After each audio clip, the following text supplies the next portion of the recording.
was with Robert Downey Jr. in Civil War. So what was it like meeting Robert Downey Jr. for the first time? So I was in Atlanta for my first screen test. They told us 25 minutes before that Robert was going to come along and do the audition. Literally on cue, a helicopter like flew down and Robert got out and came for his audition. And I was like, one day. I was going to say. One day.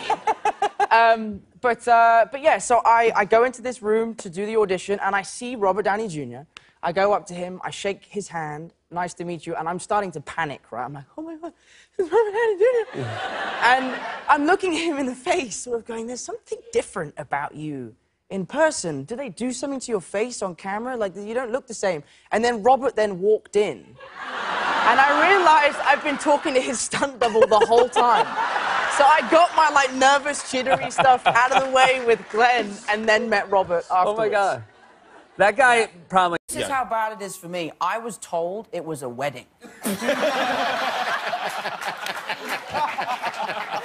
word of a lie. I showed up to the wedding. Very somber wedding. Cover your ears. And I was like, where's Robert? And was that helpful to Spider-Man? Was the physicality of that part helpful in this?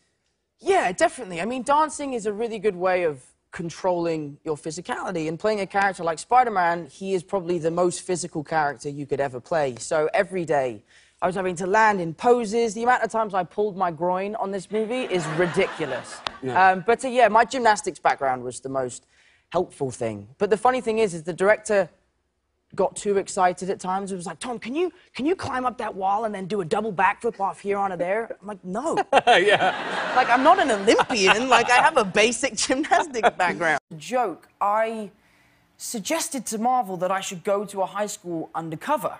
Right. And it was completely a joke, and Marvel took it completely seriously. I guess they didn't get my British sarcasm. Yeah, they do that. And, yeah, so the next thing I know, I was, like, had a backpack with a pencil case on my way to Bronx School of Science. Oh, boy. Did they let you go to actual class? Yes, yeah. I went to school with a fake name and a fake accent. Did you have a fake mother drop you off at the... Yeah. No, they brought Marissa Tomei in just for that weekend. But yeah, and Bronx School of Science is a school for genius kids, right. And I am no genius. You're not? No, even the teachers didn't know that I was not a real student, so they would bring me up to the front of the class and be like, what do you think, new kid? I'm like, I have no idea what you're talking about. So it was You're very like the worst embarrassing. narc there is. And yeah, so I enrolled in a high school for 3 days. I had like an accent, a fake name, a backstory. What was your fake name? Ben Perkins, who's my acting coach from when I was a kid. But they paired me with a kid called Arun, and I was supposed to be his brother or something like that. And Arun is an Indian kid, and when I came in, everyone was like, really, your brother? And we're like, yeah, we're just distant brothers from, you know, whoo. Anyway, moving on. Did they ever figure out that it was you, or like when the movie came out, did you ever tell them that it was you? Well, I had one funny experience. I was sat at the back of a classroom next to quite a pretty girl, and eventually she's like, so, dude, what's your deal, man? I was like, well, do you want to know my secret? She's like, okay. I was like, I'm actually Spider-Man. She's like, dude, you're nuts, bro. You're nuts. I was like, no, seriously, I'm actually an actor, I'm British, and I'm playing Spider-Man, and she didn't believe me. Of course she didn't believe me. That's a ridiculous story. I know. Yes. Well, you know, I went out afterwards to sort of celebrate and have a good time. I probably had one too many, and I was at this party with a couple of my friends, and an old friend of mine who's a manager comes up to me, and he's like, Tom, do you know Madonna? And I'm like, funnily enough, no.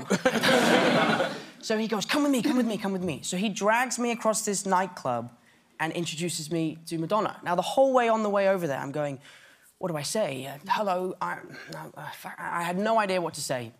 So I get up there and I go, hello.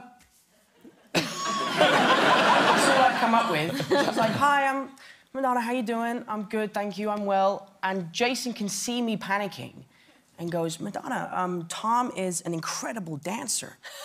Why? And I'm looking at him like, I'm gonna kill you. And she goes, really? Well, that's something I'd love to see. Show me.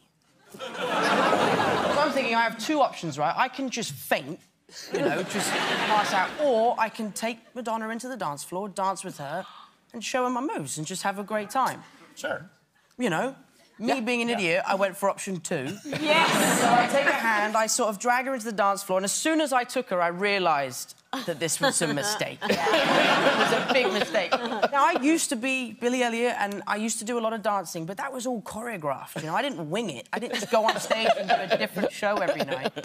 Through the stressful process of buying my first apartment, which I'm over the moon with, the funny story is that I've been looking for an apartment nearly for 2 years, and my mum rang me up while I was shooting reshoots actually here on this lot. And she was like, Tom, I found the most amazing apartment. It's 2 bedrooms, it's lovely, you'll love it. It's brilliant. I was like, Mum, that sounds amazing. Where is it? You could literally throw a stone from my house to where it is. It's like down the street from where I live. Where is this? Here in America? In London. In London. And I was kind of planning to move out here to LA, but now I'm only just moving 5 minutes away from my mum. Oh. But yeah, so...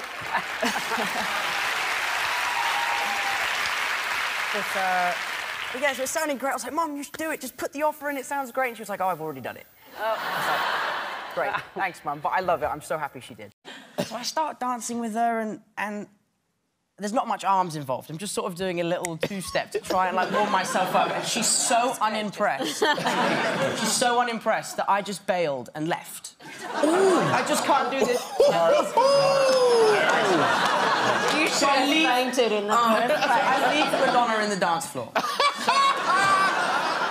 The next day, I'm telling my family on FaceTime, who's having a family dinner, about my evening and the Oscars. They wanted to know all the goss, and I end up telling them this story. My dad is wetting himself, my mum is cringing, and then my little brother Paddy goes, who's Madonna?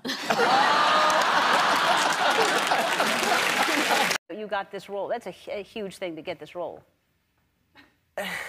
I basically had been auditioning for about 5 months, and after my final audition, they said, you'll find out tomorrow.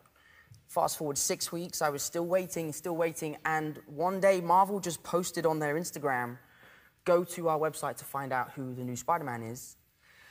And that's it. I just found out online. They didn't call me up or anything. So I ran downstairs. I was going ballistic. My poor dog, Tessa, was terrified. And my brother, Harry, who's pretty savvy with technology and stuff, was like, dude, they've probably been hacked, bro. Like, they would call you, right? They would let you know. And so I called my agents. They were like, oh, this is amazing. And then Kevin Feige finally rang me and said, I've got some great news. You're going to be Spider-Man. I was like, I know, Kevin. You put it on Instagram. Like, I'm 20. Do you really think I'm not going to...